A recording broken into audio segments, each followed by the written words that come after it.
You know how some stories, they don't just get told, they get woven into the very fabric of belief. They get passed down generation after generation until they feel timeless. They offer comfort, a little bit of guidance, and a whole lot of wonder. But what is it that makes that happen? How does the story of someone's life transform into a source of unshakable faith for millions of people? Well, that's really the question at the heart of what we're exploring today. And to dig into it, we're going to turn to a really fascinating source, the Sri Sai Satcharitra.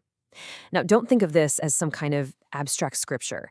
It's really more like a collection of deeply personal experiences, first-hand accounts from people who actually lived alongside this remarkable person.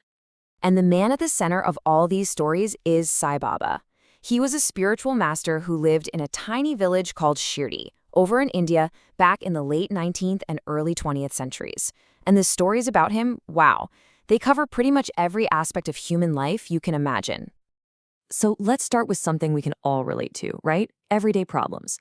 A lot of the first accounts we see are about people coming to Baba not for some big, lofty spiritual enlightenment, but for help with very real, very tangible anxieties.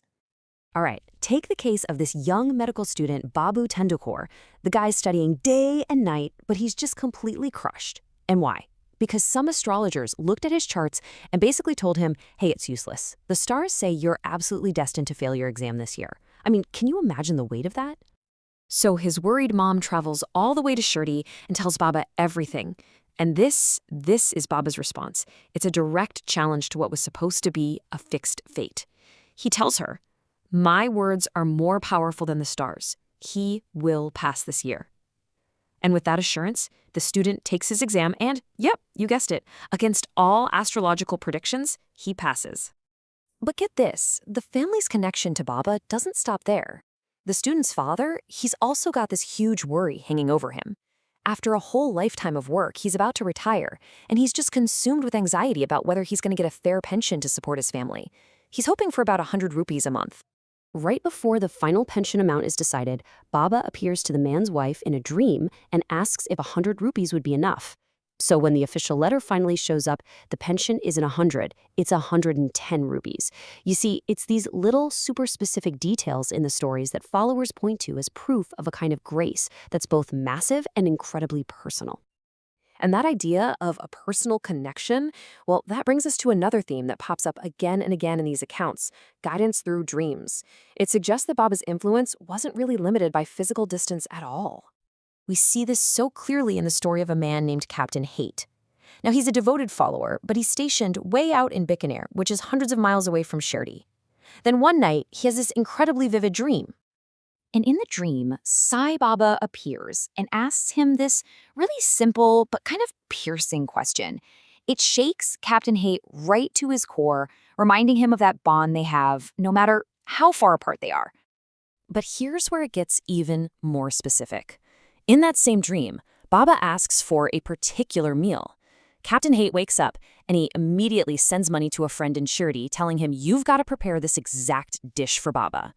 And when the meal is offered, Baba, who usually ate very little, eats that specific dish with real enthusiasm, basically validating the dream in the most real-world way possible. And this perfectly illustrates a pattern you see in other stories too, like one about a man named Kakavardia. He's in total turmoil, just praying for peace. That night, he dreams of Baba telling him to come to Shirdi. But he's thinking, how? Well, the very next day, a close friend, who happens to be a devotee of Baba, shows up at his house, totally unannounced, and offers to take him there. It's like the path was just laid out for him, step, by some force way beyond his own control. So you can see the crucial points in all these accounts isn't just about miracles happening, it's also about the message behind them.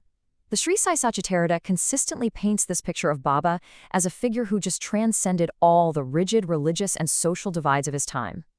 A perfect example of this is the story of a man named Megha. He was a very devout Brahmin, a priest, whose whole life was dedicated to worshiping the Hindu deity Lord Shiva and following these very strict orthodox traditions. So when Megha gets to Shirdi, he has this massive internal conflict. He sees Baba, who dressed in the robes of a Muslim fakir, and all his rigid beliefs just stop him in his tracks. He can't bring himself to bow. All he sees is division, a separation between his idea of God and this particular saint. And this slide just shows the profound shift that happens. After some time, Baba grants Megha a vision. As Megha is looking at Baba, he doesn't see the fakir from Shirdi anymore. Instead, he sees the divine form of his own chosen deity, Lord Shiva. In that one moment, his whole idea of division just collapses into an experience of pure unity. The message couldn't be clear. The divine is one, no matter what form or what name you use to approach it. And that idea of unity leads us to our final and maybe the most profound theme in these accounts, the promise of a peaceful transition at the end of life for anyone who sought refuge in him. Take the story of Vijayanand. He's an ascetic on this incredibly difficult pilgrimage through the Himalayas. He falls really ill and is basically guided by some inner voice to abandon his journey and go to Shirdi, a place he never ever intended to visit. And when he finally gets there, Baba gives him these very simple, very specific instructions. He tells him to stop striving, to just stay put, and to read a sacred text. The ascetic does exactly that. And within just a few days, he passes away peacefully, right there in Shirdi. His difficult journey found this completely unexpected and tranquil end, all under Baba's care. But the most powerful illustration of this ultimate grace might just be this one. A group of dervishes bring an old, sick tiger to Baba. This magnificent animal walks up, looks deeply into Baba's eyes, thumps its tail on the ground one last time, almost like a final bow, and then just peacefully dies at his feet. The story suggests that this grace, this peace, it extends to all living things. And so, what we really see here is a collection of stories that spans the entire spectrum of human experience, from the anxiety you feel over a big exam to the search for financial security, from that deep longing for a spiritual connection, all the way to the profound need for a peaceful end. And it all comes together in this one core promise that's recorded in the text, a statement from Baba himself.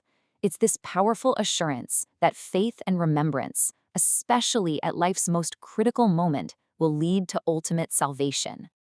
Which brings us right back to our opening question.